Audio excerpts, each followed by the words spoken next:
Alright, so a lot of people know all about Compton, but what you might not know is that within Compton, there exists a small percentage of the population that is all about the cowboy lifestyle.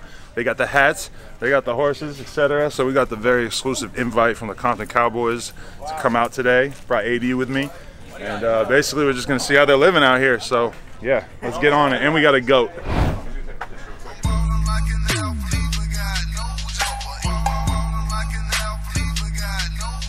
How you doing, man? Look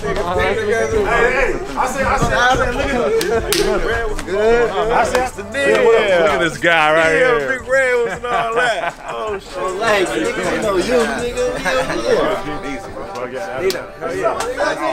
at her. Look at the cheeks. We gotta get the cheeks on camera here. How you doing? Like, how did this come to be? Like, and how did y'all gain an appreciation for this culture? Like, we don't we grew up into it, man. Okay. Yeah, man. It was one day, man. Me and my little bro went out on our bikes, man, to explore around here. I came across the bridge right here, the little canal. I seen a man at the end of the block, man, washing 2 horses on the front line. Man, that shit blew me away, bro. It just like this incredible, man. It's a whole different feeling from when you're on the ground than when you get on the horse, man. You high up, you feel different, man. You know what I mean? You guys fuck with country music?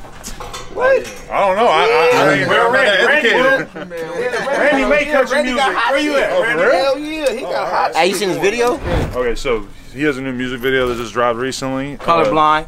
Right. Savvy. Yep. Dre produced it? Dre produced my shit. How'd that end up happening? Cause I've been trying to get with him in the streets for a minute with the Compton Cowboys shit. You feel me? But when the COVID shit happened, I basically got in the fast lane. Like, man, I need to get with some real, like, some heavy hitters ASAP so we can keep this ranch open. So I hit the mayor like, Asia, like, I need to get with Drake's stat. Like, you feel me? She was like, all right, don't say no more. I'm gonna hit him. I mean, lunch, my phone rings. So I pick up like Randy speaking. He like, yo, Randy, what up? This Dre. I'm like, nigga, what? But, you know, in my head I'm doing that, but on the phone I'm like, what's up, big homie? Woo. Right. So he like, man, we do one thing lead to another, and then he like, man, how can I help you? What you got going on? I'm like, actually, you know, I do all this shit. I got music too. I got all that. He's like, man, send me everything. And he putting a lot of pressure on me to push that creative boundary, because he don't want. He like, man, anything you do, if I'm gonna be with you, it ain't gonna be no regular shit. And it's out now, man. Speaking about the movement, it's real shit. I don't know if you ever seen a cowboy smoking a blunt before, but they know that we like to smoke. So they got a lot of weed. Vel got some weed. I forgot my weed. I'm feeling like a very, very bad Caucasian right now, but we riding horses and we're getting high. And I promise I will get on that horse for the vlog. I don't want to. I'm kind of scared of horses and shit, but I'll do it for you. And if I get bucked off and I break my spine in half, that was also for the vlog.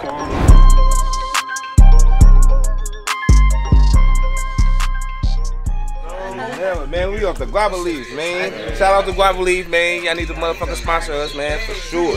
Bro, they making me get on the motherfucking horse, cuz. You gotta do it too. All right, let's go. If I gotta sign the waiver, I gotta sign the waiver. Look, they bringing the beautiful ass horse out here. We're gonna hop on. All right, let's go. On your initials. Oh shit. Yep, that's a bad idea, y'all. Ready, bro? I'm ready. Ready to get on? Let's get it. Oh shit. Good morning. It's gonna be your first time riding? Yeah, since I was a little Like kid, a Stone Cow. So basically, as a grown up, your first time riding? Yeah, I'm gonna live on the edge and not even put down an emergency contact. My emergency contact is this guy. Yeah, I got my Compton Cowboy back down on. I feel official out here. You know what I'm saying? Gotta get my big bro on there first. You ever seen a grizzly bear on a horse? It's time. 1, 2, 3, swing. Swing over. Let him go, boy. Hey, where put a slide, Cam? Like this? Yeah. All right, keep your hands low, and you'll be cool. I know Adam's names. Hey, let's bring the whip out. What I do, girl? He almost killed the horse. Just sit there and take the picture. I was just sitting here, girl. There you go. Hey! Don't hold on. He's moving. Oh, this nigga out of here. Hold. Oh, shit. That shit was cool. I'll do it again. I was picturing having to jump on there from flat, and now I was like, I feel like I could do it, but it's gonna be a little interesting. The step ladder, I'm like, oh, all right. Swing over. Look at Yeah. Hey, I feel good, man. You see how smooth I got? Go ahead, good, go. Hold on, we're gonna show you how to hold these first. And then we're gonna walk with it. It's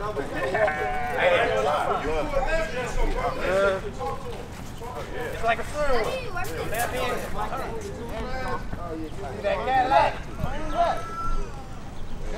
Yeah.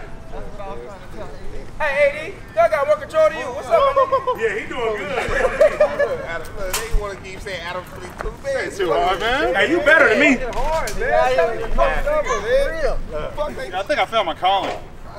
Fuck this bike shit. Got a horse now. What so like, who does the city help out in terms of the financial side of keeping this place open, or like we who fully helps out? independent. We set up the Compton Cowboys as a brand and a business that would generate income for us, and also allow us to tell our story and do all this fun awareness raising through content on social. So basically, be able to bring in income from getting booked for gigs. Like we just did Adidas, we did Louis Vuitton, we doing all these marketing gigs that help us bring in funding. And then also we sell merchandise, so we got product as a revenue source. And then because we have our nonprofit, we're able to do direct donations from the general public, so people can just hear our story. And a lot of people just help us, man. They hear about us, they just send it in. They just be like, man, you know, because we love what y'all doing. So we've been able to stay afloat, fully independent, 2 years, no help from the state, the federal, no public money, all private sector, just from hustling in the streets, getting our bread up. You feel me? So I'm proud of that. We're proud of that. Oh shit! Oh shit! You know, this whole neighborhood is like, it's called the Richland Farms. So everybody got these big lots. It's like a horse town. Because the original Compton, like the founder was G.D. Compton. He was a farmer. So he made this town. He made it as an agricultural zone into perpetuity. Like, so when he deeded it to the county, he said this town got to remain an ag zone. Right. So that's why we don't, you know, still in 2020, that was in 1888. So now in 2020, it's like, it's crazy that we still got, you know what I mean? Everybody got horses and farm animals, goats and chickens and shit. It's regular lifestyle over here though, you feel me? So you prefer to go bareback? You don't do the saddle, or what's the decision there? Yeah, I mean, well, you know, that's funny. I was actually just thinking about that, talking to you about that. When you riding a horse and you really, it's like when you trying to learn horsemanship and you want to learn how to really get in tune with the horse, you definitely want to learn without a saddle. The saddle is like training wheels. Right. You know, saddle, if you don't know how to ride a horse, you can put a saddle on a horse and get on a horse and you can ride it. Balance and everything. But if you could ride like this, you really know the horse. You gotta know how the horse body move, how to have balance. You gotta really know what you're doing. And it's just, one, is way more efficient because all that saddling up shit is a lot of work. Right. And it's also, you know, if you like, if you a horse, imagine a motherfucker putting all that heavy ass leather and shit all in your back and all in your mouth, around your chest. It ain't the best thing. I mean, it don't fuck them up, but it's like, why not ride them as much as natural as possible? You know what I'm saying? So we really like to practice that. It's easier, it's simpler, it's cooler. It's better for the horse, and it's better for your body because you really feel the horse. How they do that? That's how we do it.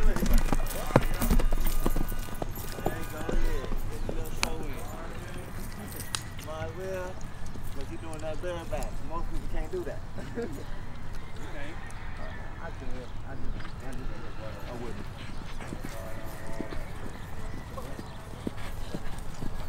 So horses, man, they always looked out for human beings, man. Always, they've always been there for us. They helped us, you know, civilize the world. They was the original engines for everything before, you know, man-made engines. It was horses, nigga.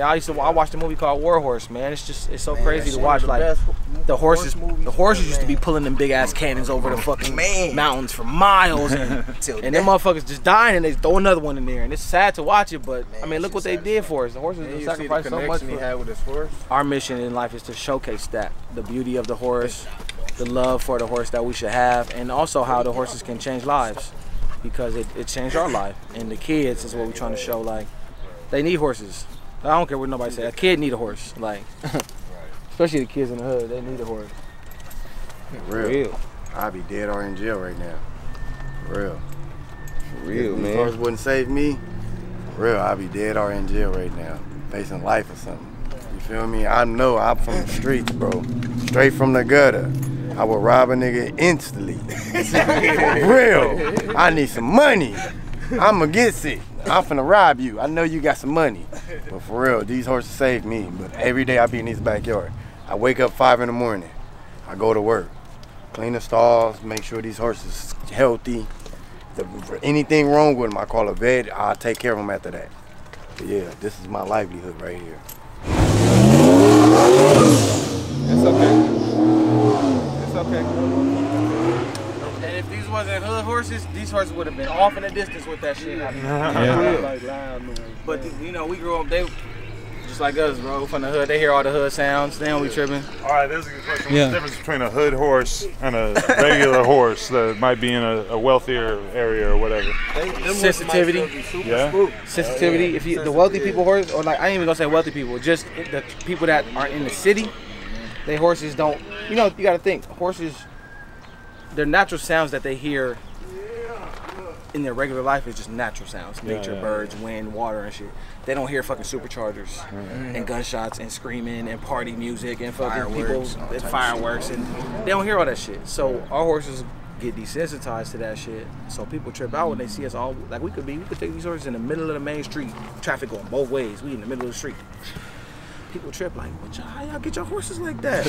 I mean, bring your horse to the hood for one season. How much does it cost to take care of a horse, like per day? Per day, it's usually weekly or monthly, you would think. But you know, you're feeding the horse. You can probably feed the horse good for $200 a month. Then you gotta clean. It's a lot of variables. It's hard to just land on one price. But if you can think about it as like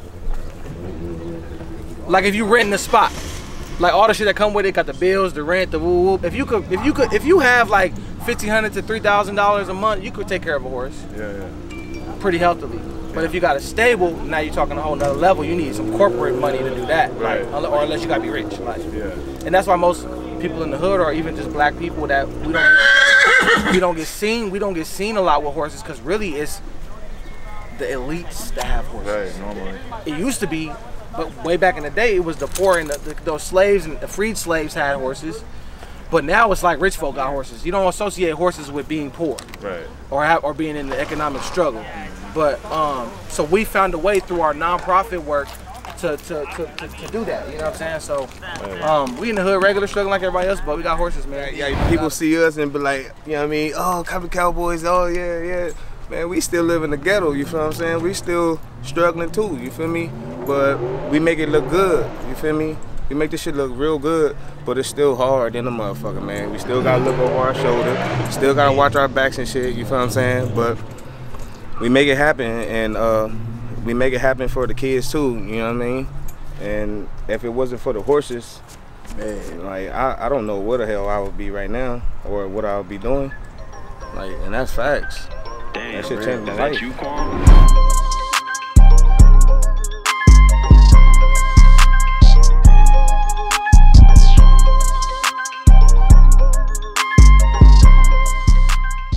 Basically, really good time out here. Really good vibes. Got to ride a horse. Felt like I did pretty all right. Might have to come back, hop on it again. I didn't do it. He's too shook, man. He ain't ready for all that. Anyway, hopefully you guys enjoyed this peek into the life of the Compton Cowboys. Subscribe right here. Follow them. They got their own Instagram, everything like that. You know we out here. If you want us to pull up, I'm the real one. let us know. I'm the real one, man. You feel me? Get your chin side.